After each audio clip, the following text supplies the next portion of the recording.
Hi guys, so today I'm going to talk to you about Red Shoes and the Seven Dwarfs. Now, I know there's a lot of speculation behind this movie, and I was right there with you, not only from the marketing campaign from a few years ago, which was awful, right down to the first trailer where you're like, what is this movie about? I get it, and parents, I want to address your concerns, and I want to give you my review for Red Shoes and the Seven Dwarfs. Hey, Tessa from Mama's Geeky here. Thank you so much for stopping by my YouTube channel.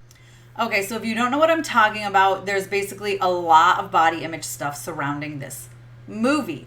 I mean, the premise of it really is Snow White is a little bigger and she puts on these shoes and she becomes tiny and then everyone thinks she's beautiful. There's also a curse on the Seven Dwarfs. They're really not the Seven Dwarfs. They're seven princes, and they get a curse on them because they attack. This is right in the first scene. This is not a spoiler. They attack who they think is a witch. Turns out it is a princess, and they literally say she looks like a witch, and everyone knows princesses don't look like witches. So how are we supposed to know? I know it's not great. Listen, I'm being completely honest with you guys. That is not a great lesson to put out there. So the princess puts a spell on them where if anybody looks at them, they turn into hideous little creatures. They're basically the Seven Dwarfs. They're little, they're green, pudgy guys. And the only way to break it is for the most beautiful woman in the world to kiss them. Okay, so as soon as they see Snow White is calling herself Red Shoes when she puts the shoes on. As soon as they see Red Shoes, they're sure she's the most beautiful woman in the world, and they're all vying to get her to kiss them. I know, guys, I know. But I promise you, listen, the first 45 minutes, I mean, it's about a 2-hour movie, so it's kind of long for a kids' movie. But the first half is, I'm not going to lie to you guys, it's a little tough. It's a little hard to get through. I watched it with my daughters because they really wanted to watch it, and you know what? Listen, in the interest of pure honesty, they did not at all think that this movie was telling them, that you're only beautiful if you're skinny and tiny. That didn't even cross their minds. Okay, they were right into it, and there's an evil witch whose shoes they are. That Snow White gets them. It's actually her stepmom, and she's looking for her dad. And man, oh man, you guys, I was like, oh, this is going to teach my kids some horrible things. It gets there. It goes the long way around, guys, but it does get there to showing that lesson towards the end. I don't really want to give major spoilers, but Snow White learns the whole time she's loving herself. It's really Merlin who's having a problem. The main of the seven princes, he is saying nobody's going to love me like this. Nobody's going to want to kiss me as this ugly little dwarf. But Snow White has always said when she puts on the shoes, she's like, this isn't me. And she's not happy when she's in the shoes. But she does kind of fall for Merlin, and she kind of thinks he likes Red Shoes more. I mean, he does. Let's be honest. He's very vain at this point.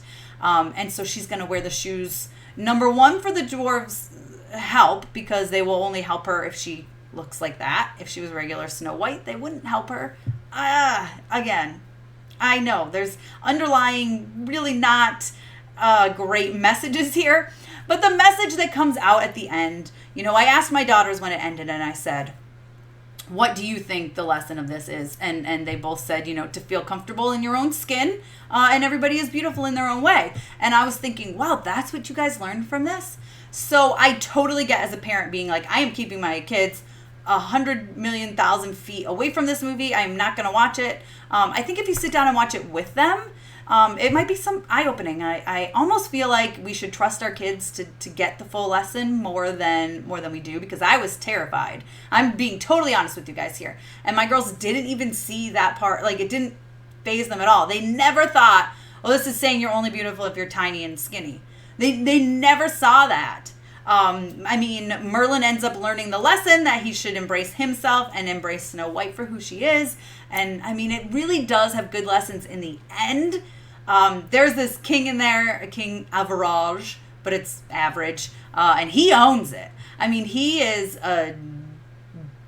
I was going to say a bad word. He's not a nice guy. He's very vain, but he owns it, right? So, I don't know. It's like I said, the first half is kind of hard to get through. As a parent, if that's the stuff you're worrying that your child is taking in and soaking in. But then, man, I was blown away that my kids actually really understood this movie for what they wanted it, the studio wanted it to be, and I'm sure the writer and all that. And, you know, I mean, they really liked it. They've watched it a few times now. They're fans of it.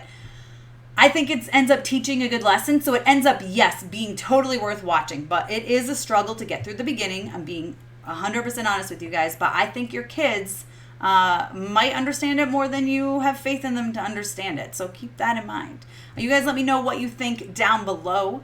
Be sure to give me a thumbs up. Don't forget to subscribe. Hit the notification bell so you don't miss out on more videos like this. And you can always follow me over on Instagram and Twitter. I'm at Mama's Geeky over there. MAMASGEEKY. Thanks for taking the time to watch this, guys.